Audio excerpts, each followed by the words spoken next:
Un susurro cambió el rumbo de 3 vidas. No hubo disparos ni estampidas aquella tarde, solo el polvo de verano levantándose en remolinos y la mirada de un hombre que llevaba demasiado tiempo huyendo de sí mismo. En San Jacinto, donde el viento silba entre las tablas sueltas del salón, y las tardes son largas como promesas que nadie cumple, lo pequeño, una frase, un gesto, podía trastornar el destino. Elías Carranza entró al pueblo con las riendas flojas y la sombra de su sombrero cubriéndole los ojos. Traía harina, sal y aguja de coser anotadas en un papel arrugado. Traía sobre todo un cansancio que no tenía que ver con el camino sino con la ausencia.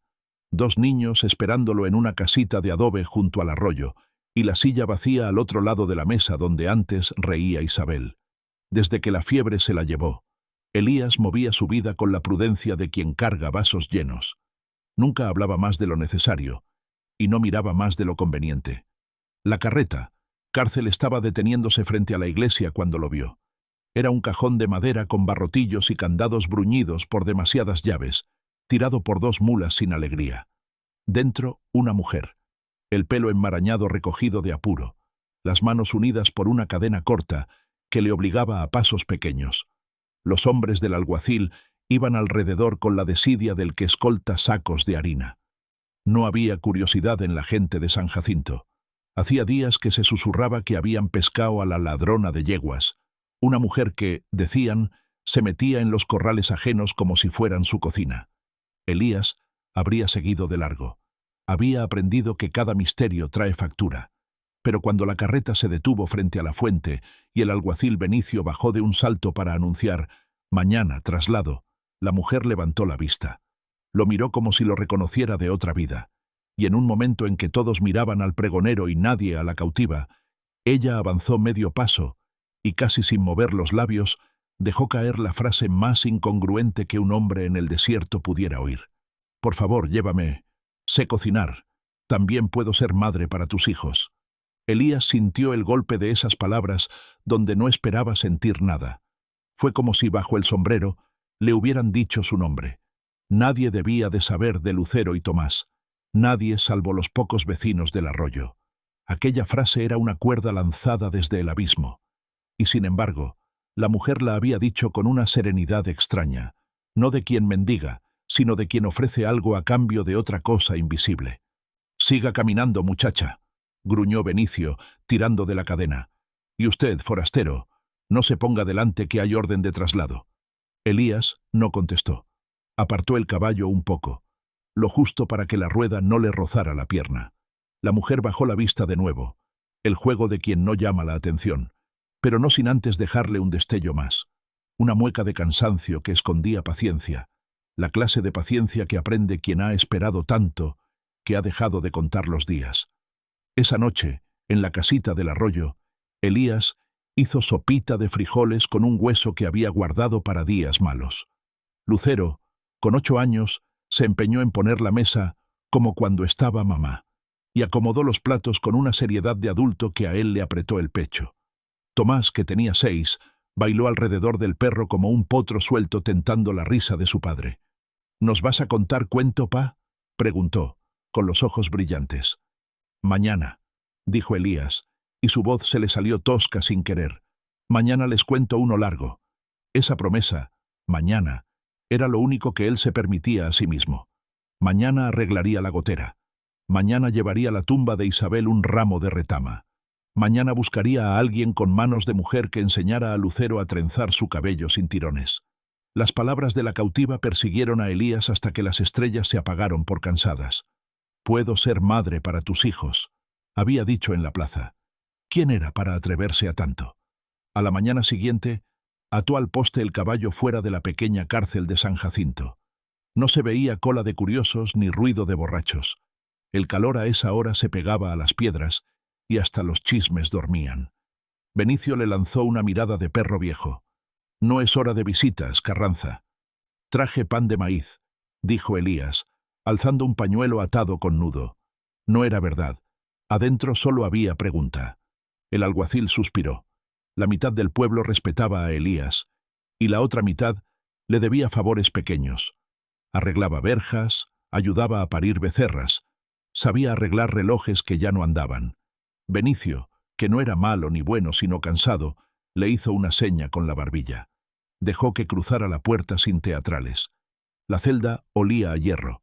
La mujer estaba sentada en el camastro de tablas, los pies descalzos, recogidos bajo la falda.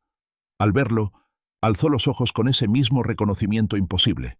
De cerca, Elías notó detalles que la plaza no le había mostrado.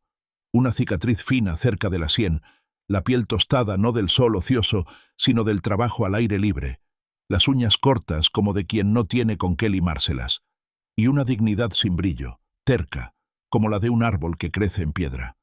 «No traigo pan», dijo él, dejando el pañuelo sobre el suelo. «Traigo 2 oídos y media mañana».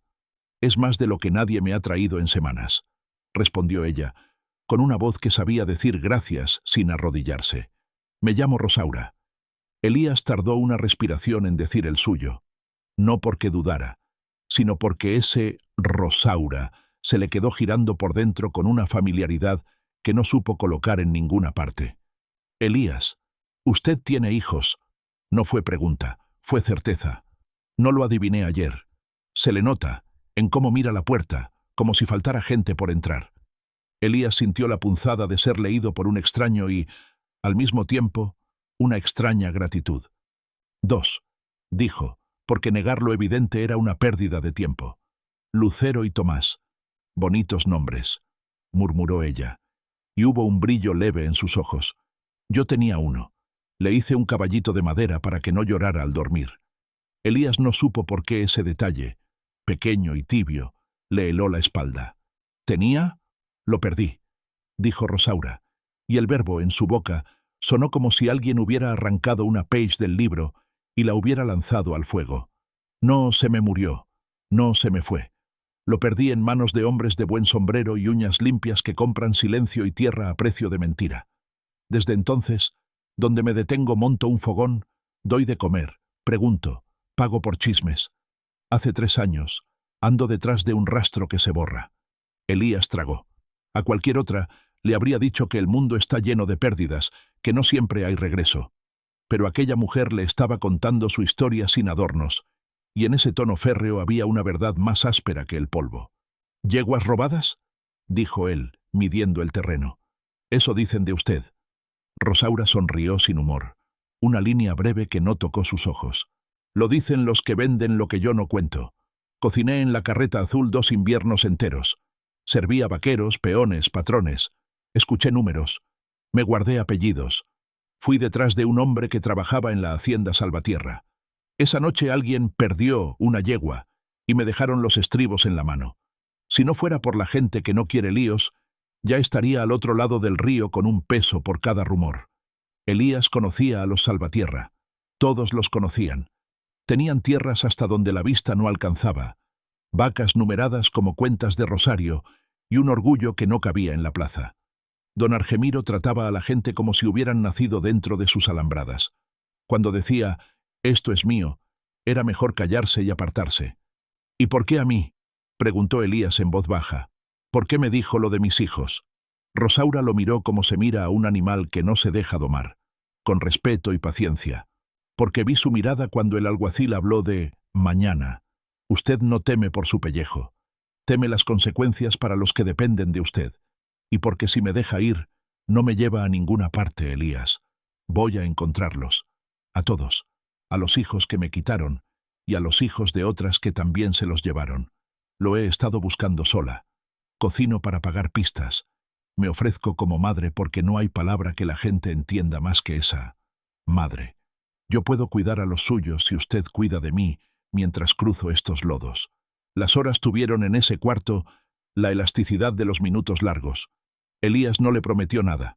Le contó, sí, de la casita junto al arroyo, del perro que no servía más que para espantar lagartijas, de Lucero peinándose sola y dejándose mechones en la peineta, de Tomás alfombrando el piso con piedritas que recogía en el camino. La escuchó hablar de fogones al aire libre, de ollas negras como cielo sin luna, del arte de cocinar para 100 hombres con 2 cuchillos y un puñado de sal. Ella dijo, «Haré tortas de maíz con queso si lo hay». Y de pronto Elías supo cómo olía la casa, cuando Isabel aún cantaba en la mañana. «Mañana me trasladan», recordó ella, al fin. «Dicen que a la hacienda, que allá verán qué hacer conmigo». Elías se quedó quieto. Un pájaro golpeó el tejado, como si alguien hubiera tirado una piedra pequeña contra el cielo. A través de la ventanilla se veía la plaza vibrar de calor. «Mañana, otra vez. Tengo que volver con mis hijos», dijo él, levantándose. Rosaura asintió una sola vez. No había súplica en ese gesto, solo aceptación del peso de cada cual. «Si no vuelve, gracias por haber entrado», dijo. «Es rara la gente que pregunta sin prisa». Elías salió a la calle con la decisión en los talones y la duda en los hombros. Si intentaba algo, no solo se ganaría la enemistad de Benicio, que al fin y al cabo era un hombre de pueblo, sino el ojo de los salvatierra, que era como invitar a una tormenta a cenar. Si no lo hacía, la dejarían desaparecer detrás de un portón de madera y nadie sabría más. Montó y cabalgó hacia el arroyo. El sol caía vertical como un látigo, pero él no sintió más que un frío pequeño creciendo en la boca del estómago. Tomás corrió a su encuentro, con golpes de risa. Lucero salió más despacio, secándose las manos en el delantal. «¿Compraste agujas?», preguntó ella, práctica como su madre. «Compré», mintió él, porque la mentira pequeña no hacía daño esta vez. «Y traje una cosa más». Del zurrón sacó un paquetito envuelto en lienzo. Dentro había un caballito de madera de pino, tosco, con una oreja menos, que Tomás adoraba llevar en el cinturón. Era el juguete que Elías había tallado a un niño que, antes de llamarse Tomás, había llegado a su puerta en brazos de un arriero herido una noche de lluvia. Lo encontré en la cañada, solo, llorando como sin voz, había dicho el hombre antes de desmayarse. A la mañana siguiente, el arriero se había ido sin despedirse, y el caballito había quedado en manos de Elías junto con el niño, y un fardo de preguntas que nunca tuvo a quien entregar. «Papá», dijo Tomás, arrebatándole el juguete, «no te lo lleves a la cama, que me lo quitas». «Solo quería verlo», respondió Elías, distraído, con el pensamiento clavado en un detalle que hasta ese día no había importado. Debajo de la capa de roce y sudor, el caballito tenía grabado, torpe, un dibujo minúsculo, un brote de flor. Alguien lo había tallado antes que él, y sobre eso, Elías había agregado su oreja de menos, su remiendo de padre improvisado. Esa noche, cuando los niños durmieron, se sentó junto al fuego que ya no calentaba y repasó una y otra vez el mismo círculo. La mirada de Rosaura, la palabra hijo, el brote de flor grabado en la madera. Tenía que estar seguro de que no estaba enredándose en una esperanza boba. La prudencia era lo único que lo había salvado hasta allí. Y sin embargo, la prudencia a veces es solo miedo que ha aprendido modales. Antes del amanecer, ensilló sin hacer ruido. Dejó un plato cubierto y un jarro de leche en la mesa. A Lucero le escribió en un papel: «Vuelvo antes de que el sol se ponga. Cierra la puerta. No abras a nadie. A Tomás dile que cuide del perro». Dejó el caballito sobre la almohada del niño, como si un guardián pequeño pudiera conservarlo a salvo. San Jacinto se desperezaba cuando Elías golpeó la puerta de la cárcel otra vez. Benicio, con los párpados hinchados de dormir poco y mal, lo miró sin sorpresa. «¿No vienes a traer pan?» «No», dijo Elías. «Vengo a pedirte que me dejes hablar con ella 5 minutos más. Digan lo que digan de mí. Sabes que no soy hombre de líos». Benicio mascó su duda. Entre la obediencia a la orden de traslado y la autoridad silenciosa de los que el pueblo escucha, eligió, como tantas veces, el camino más corto. «5», gruñó. «Y que el viento se lleva estas palabras». Rosaura estaba de pie esta vez, con el cabello recogido de nuevo y un brillo distinto en los ojos, como si ya supiera a lo que él venía. Elías extendió la mano a través de los barrotes. No la tocó. Le mostró, abierto como una pregunta, el caballito de madera. «¿Qué ves aquí?» Rosaura se acercó despacio, sin respirar. No miró al hombre, miró la madera. Le pasó el dedo por el surco gastado de la oreja. Luego, con la delicadeza con que una madre toca una herida que ya no duele, pero que aún recuerda, rozó el grabado minúsculo del brote de flor. «Lo tallé con una espina, a la luz de una vela», susurró. «Le canté mientras lo hacía, para que no llorara, para que supiera que volvía a casa aunque fuera en sueño». El mundo entonces se paró. No fue un trueno ni un disparo lo que partió en dos la mañana. Fue la certeza que rompió por dentro. Elías sintió, de golpe, que la mitad de su vida, la que había vivido desde aquella noche de lluvia, estaba trepada en una mentira involuntaria. Tomás no había llegado del vacío. Tenía una madre con nombre y voz y un caballito de madera con una flor escondida. Ese caballito, ese preciso, con esa oreja menos que él había limado sin saber, era la prueba de una historia que no le pertenecía. «Se llama Tomás», dijo Elías, porque había que decirlo en voz alta para que fuera real. «Y no pienso soltarlo en manos de nadie que se lo haya querido robar. Si usted es su madre, se viene conmigo. Pero no detrás de una carreta ni con cadenas. Se viene libre». Rosaura cerró los ojos un segundo. Cuando los abrió, no lloraba. Había algo más firme que la alegría en su mirada. La decisión de alguien que supo perder y ahora conocía, por fin, la dirección del regreso. «Entonces vamos a necesitar tiempo, camino y la voluntad de un hombre que no se asusta a mitad de río», dijo con una calma extraña. «Los salvatierra no sueltan nada de lo que dicen que es suyo. Si me llevan hoy, no saldré». «No la van a llevar», dijo Elías, y la frase le salió como se enciende una cerilla. «Voy a hablar con Benicio. Si no alcanza, haré lo que tenga que hacer». No alcanzó. El alguacil, hombre de pueblo, hombre de miedos, se frotó la nuca y negó con la cabeza. «No puedo, Carranza. Ya firmé. La carreta sale en 1 hora. Lo que me pides es poner mi nombre donde yo no mando. Y tú sabes quién manda». «Entonces no me pidas que me quede quieto», respondió Elías, y por primera vez en mucho tiempo sonrió.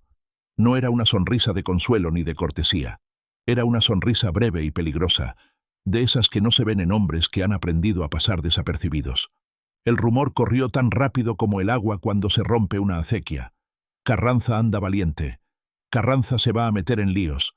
Carranza no piensa dejar que se la lleven». Cuando la carreta salió por la calle principal, Rosaura dentro, Benicio al costado y 2 hombres más adelantando mulas, Elías ya no estaba en la plaza. Apareció delante de ellos a la altura del molino, con el caballo en medio del camino y el sombrero echado hacia atrás. Levantó la mano, abierta. «Detén la carreta, Benicio». «Quítate», dijo uno de los hombres escupiendo al suelo. «Hay orden». «Y yo tengo algo mejor», contestó Elías, sacando de la alforja una bolsa de cuero. No sonó a monedas, sonó a madera. El caballito con la flor. Benicio comprendió en el acto que aquello no era un soborno. Era una exposición. Una palabra antigua. Derecho. «No me metas en esto, Elías», pidió cansado. «No me obligues a hacer de enemigo». «No eres mi enemigo, Benicio. Ellos tampoco», dijo Elías, sin apartar la vista de los ojos de Rosaura detrás de los barrotes. «Pero si la carreta da un paso más, me pongo delante con el caballo y nos vamos al barranco si hace falta». En San Jacinto no era común ver a un hombre desafiar con esa clase de calma. No había pistolas alzadas, no había insultos, no había furia, solo la certeza de que una línea se había trazado en el polvo. Los hombres de Benicio dudaron. No sabían disparar a un hombre que no les apuntaba. El tiempo, espeso, se quedó colgando de una decisión.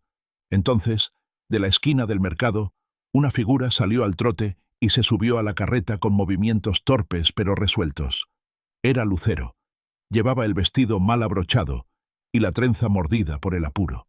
Se metió entre los barrotes como una lagartija y antes de que nadie pudiera detenerla, abrazó a Rosaura de una manera que no dejaba sitio para las órdenes. «No se la lleven», dijo, con la voz más firme que sus años. «Es nuestra». Elías sintió que el mundo le enseñaba la dirección exacta de lo inevitable. Ya no podía retroceder ni aunque quisiera. Lucero había decidido por él lo que su prudencia habría discutido al infinito. «Es nuestra», había dicho, y en ese «nuestra» cabían la memoria, el hambre y el futuro. «Benicio», repitió Elías, suave, «si hoy me conviertes en enemigo, mañana me vas a tener que venir a buscar a donde no te gusta ir. Déjame hacerte un favor. Di que te encaraste con un loco y que preferiste evitar una desgracia». Benicio miró el cielo como se mira a un juez invisible que no firma papeles.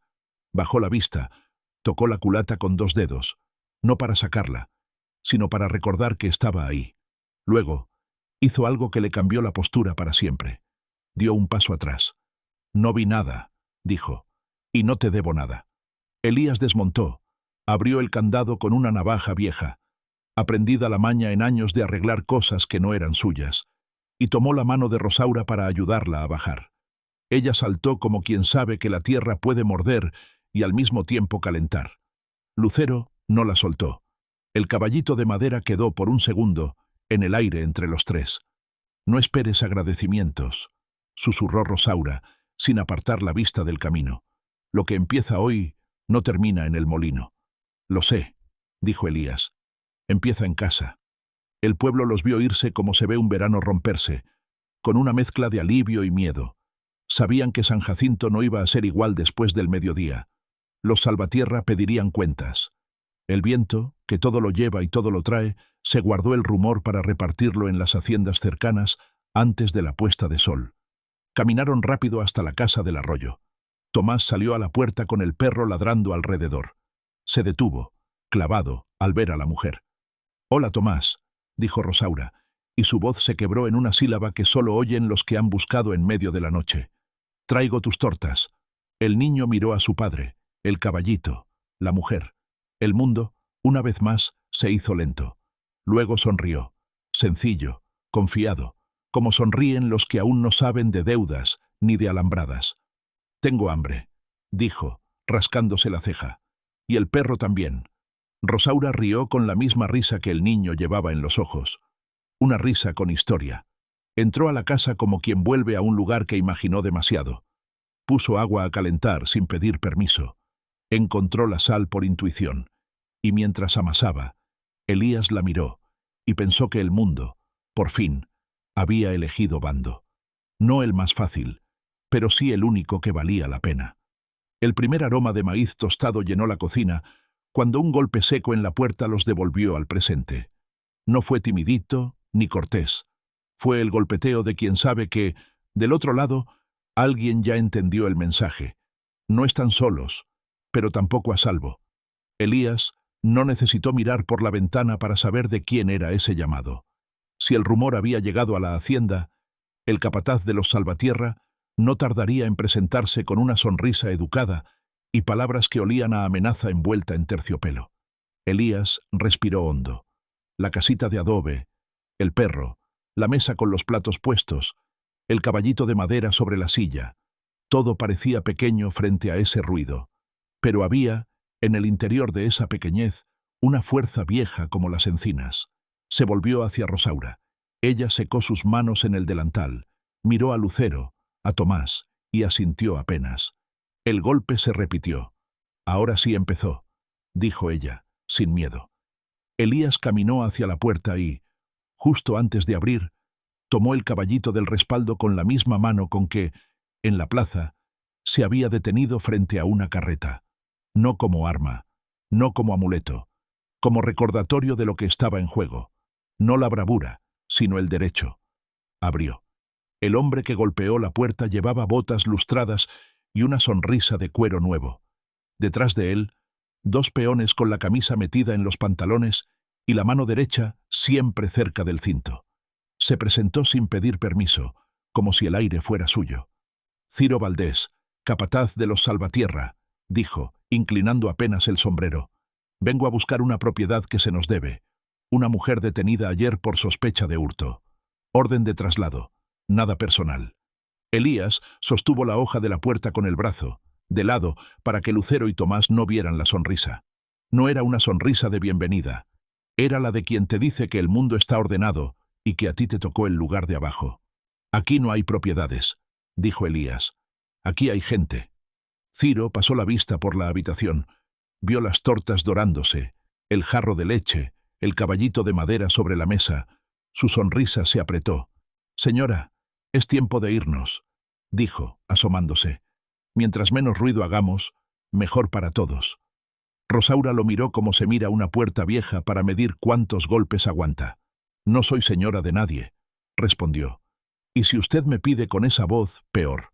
El capataz chasqueó la lengua, una vez, como si espantara moscas. La cortesía se le cayó del rostro con la facilidad de un mantel mal puesto. «No confunda la paciencia con debilidad», dijo.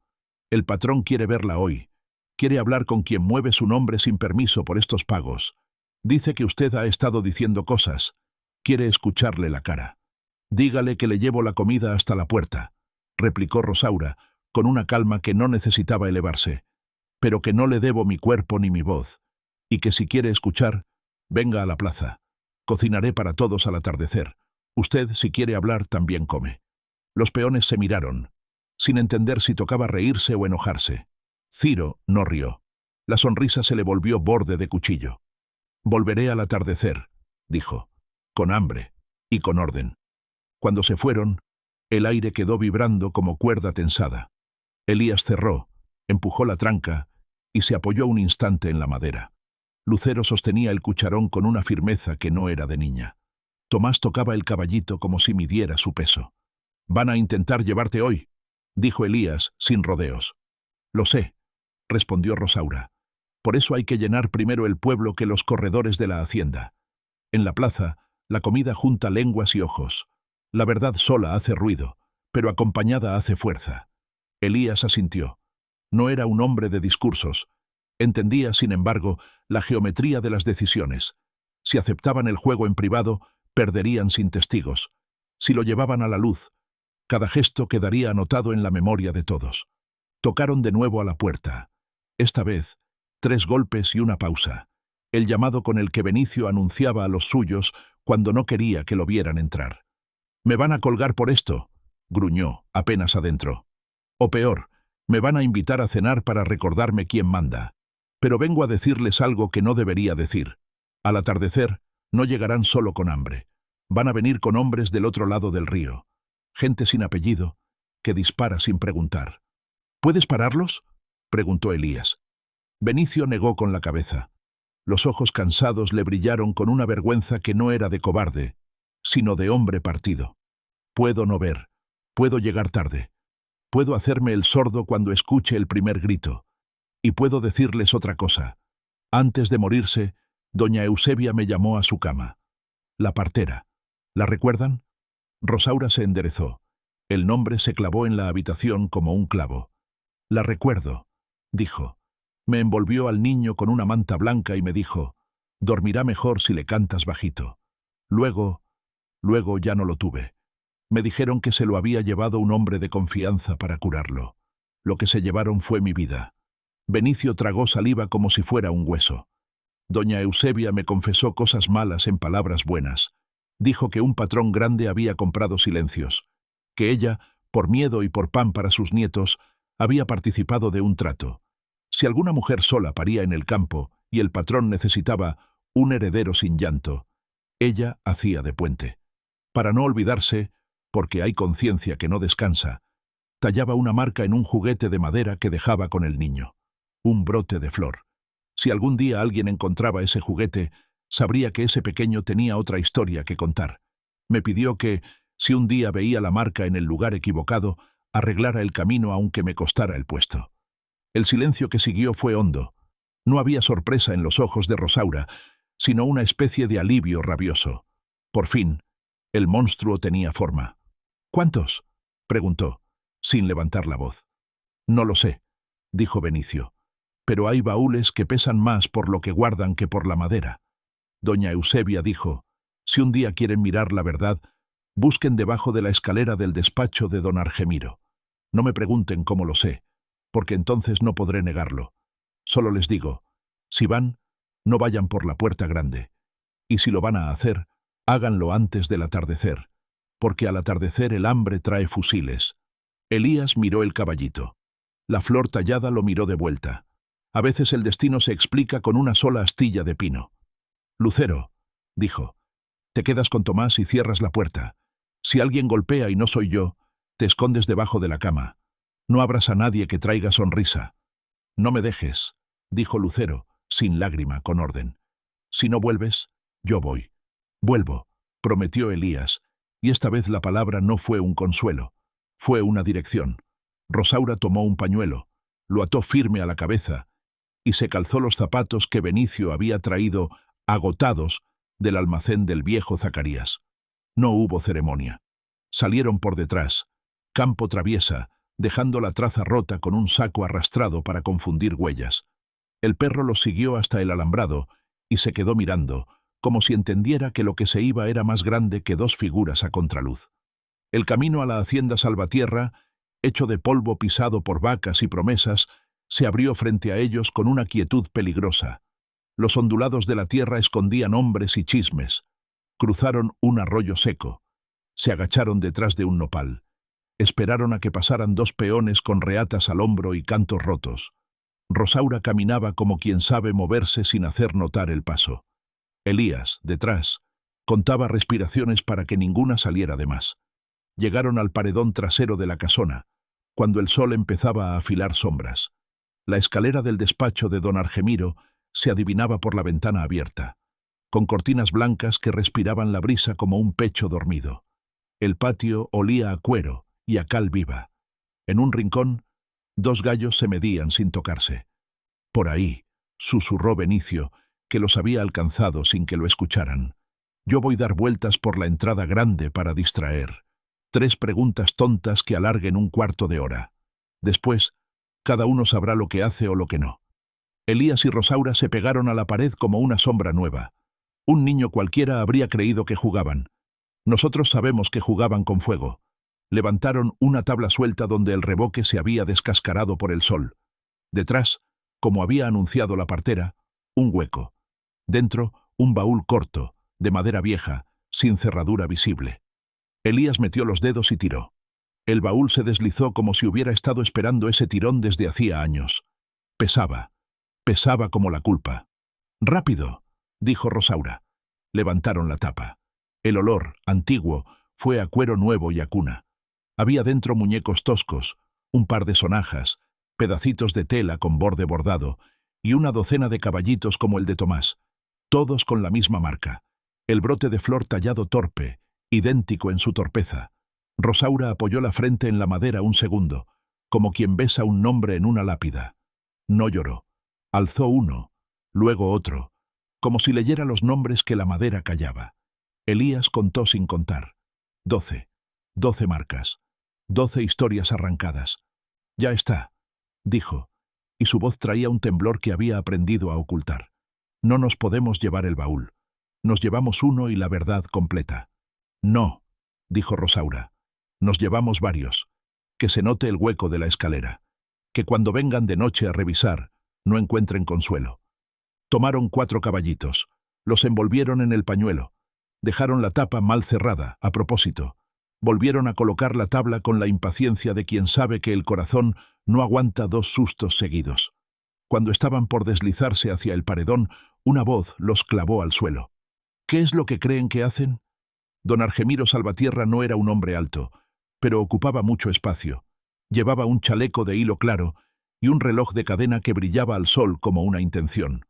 No apuntaba con pistola, apuntaba con apellido.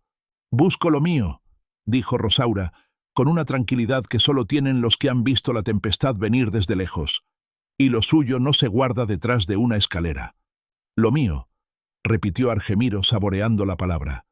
«Esa mujer», señaló a Rosaura con el mentón, «ha estado metiendo su nombre fangoso en mi casa. Yo cuido hijos, señorita. Los pongo en manos que pueden darles otra vida. Es un favor que hago a la providencia y a la gente que no puede.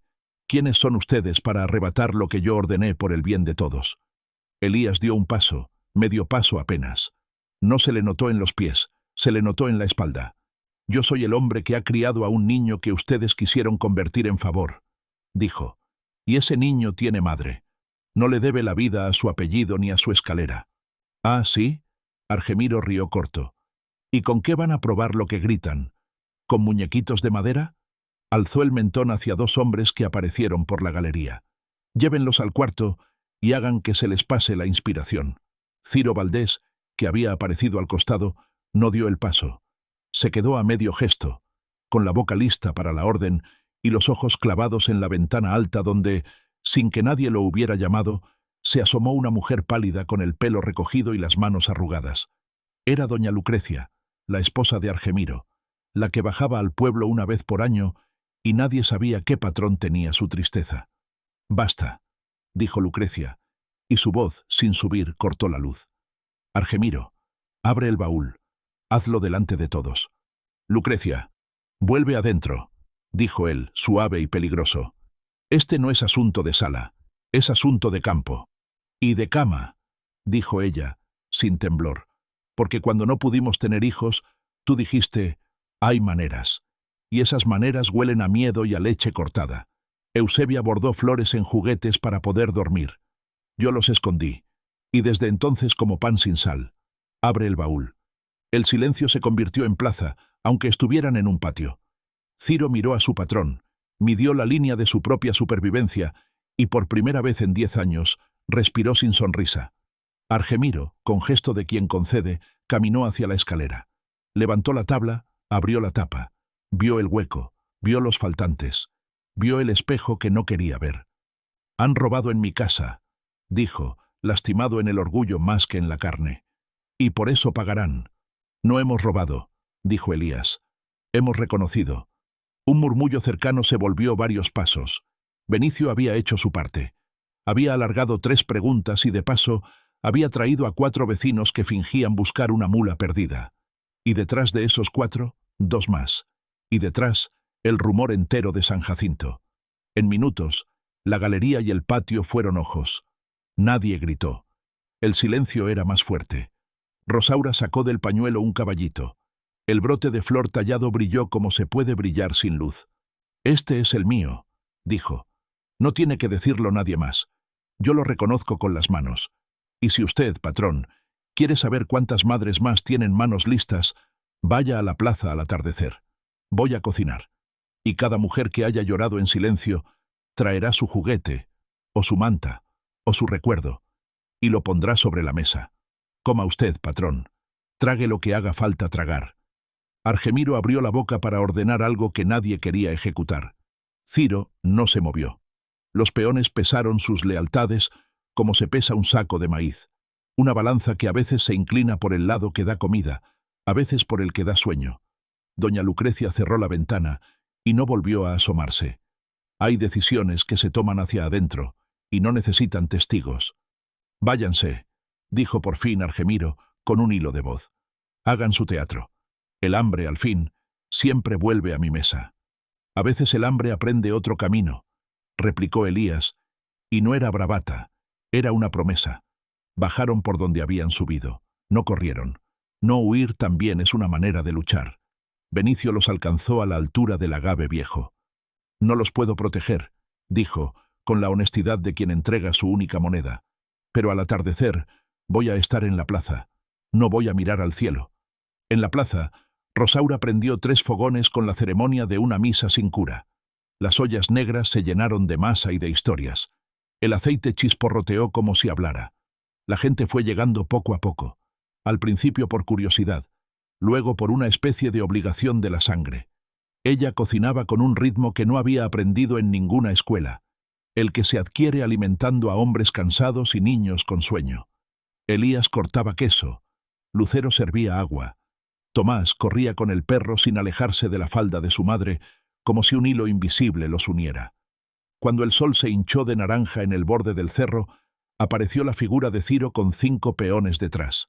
No traían las manos en las culatas, traían las manos en los bolsillos, como quien no sabe qué hacer con ellas.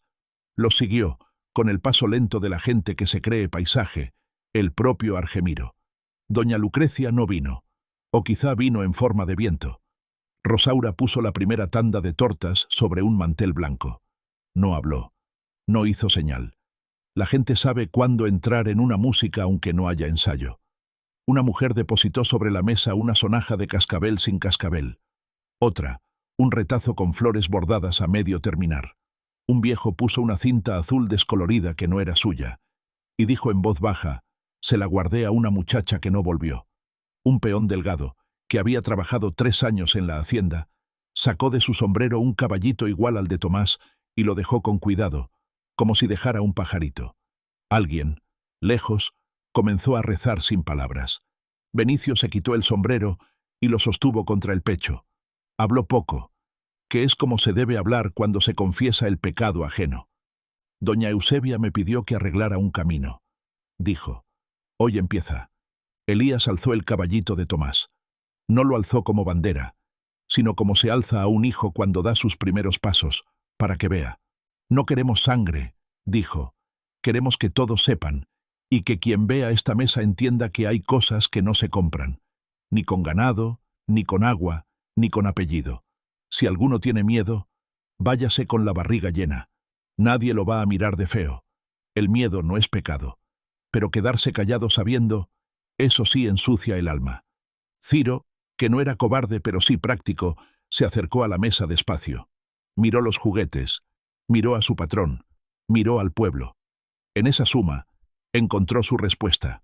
Se quitó el sombrero, lo apretó bajo el brazo y habló como nunca lo habían escuchado. Yo llevo años sosteniendo un portón que no es mío. Hoy no lo voy a sostener. A mí me trajeron de chico, me dieron techo y un látigo. Yo creí que era agradecimiento lo que debía. Pero hay deudas que no se pagan siguiendo órdenes. Patrón, yo me voy, y el que quiera irse conmigo, que se vaya. No les debo ni el saludo. La sorpresa abrió 2 dedos en la cara de Argemiro.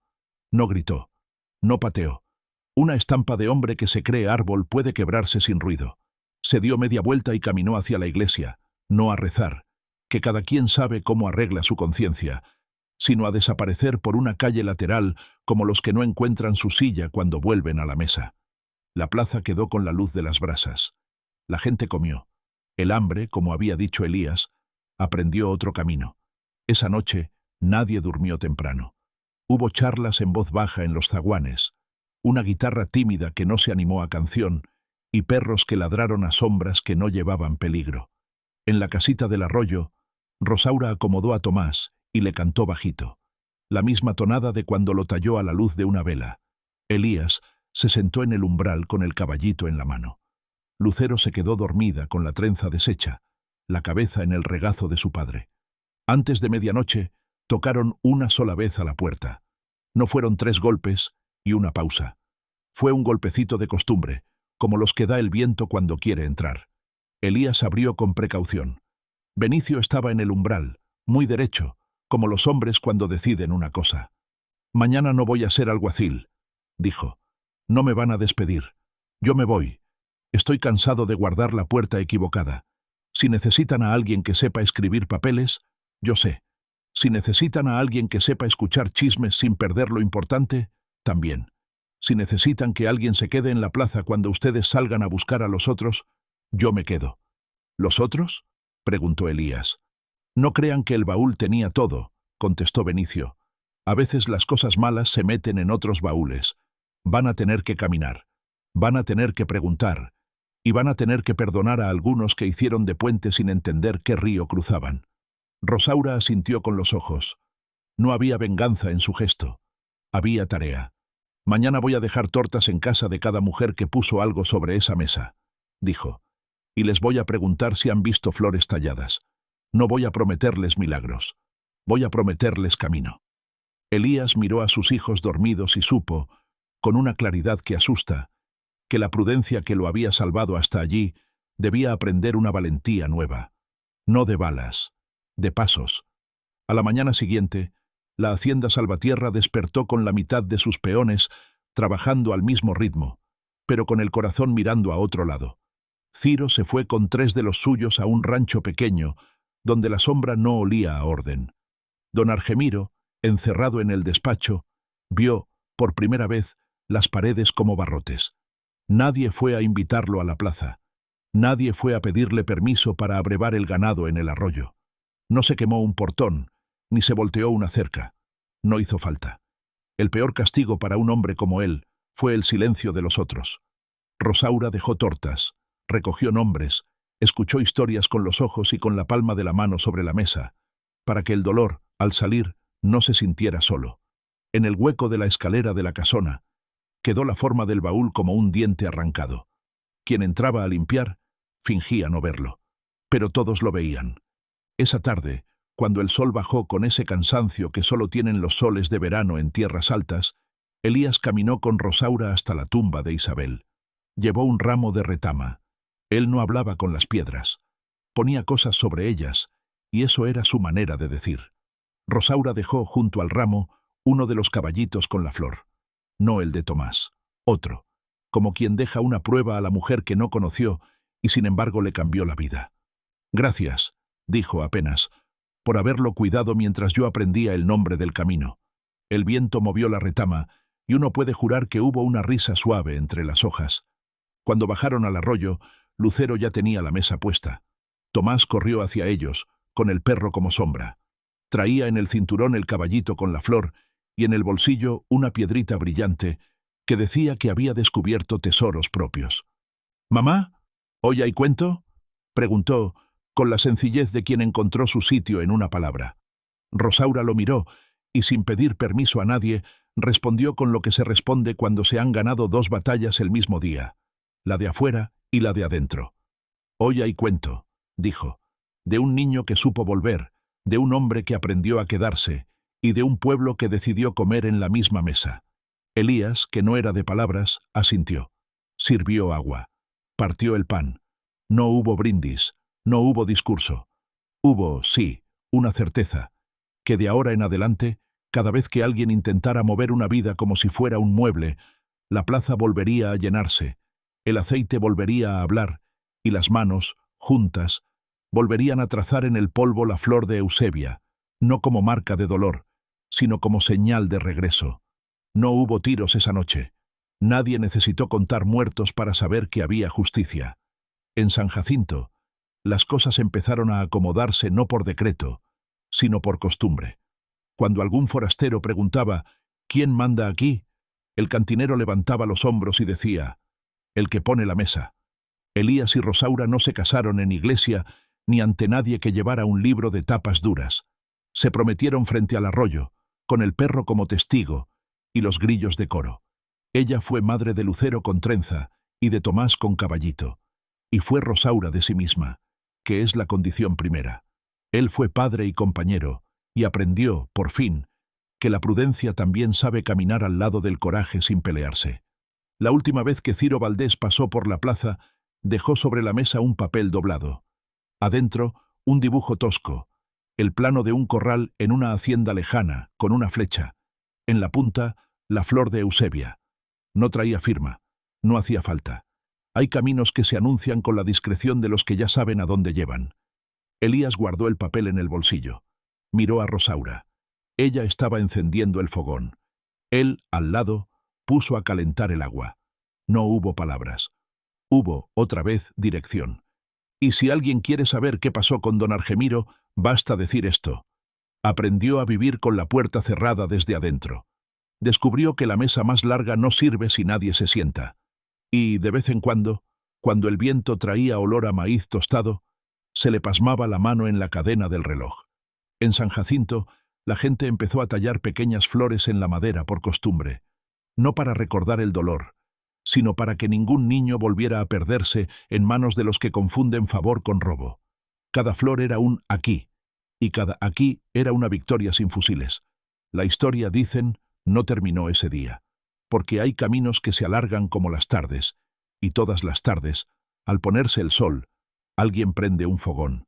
Pero si hay que cerrar este capítulo, cerremos con la imagen que los sostuvo: una mesa tendida, una madre cantando bajito, un hombre en el umbral con un caballito de madera en la mano, y un pueblo que encontró la forma más antigua y más rendidora de la justicia. Comer juntos, decir los nombres y no dejar que el miedo vuelva a poner trancas donde los corazones abrieron puerta. A continuación tenemos dos historias increíbles que te están esperando. Solo haz clic en la imagen que quieras ver y comenzará a reproducirse.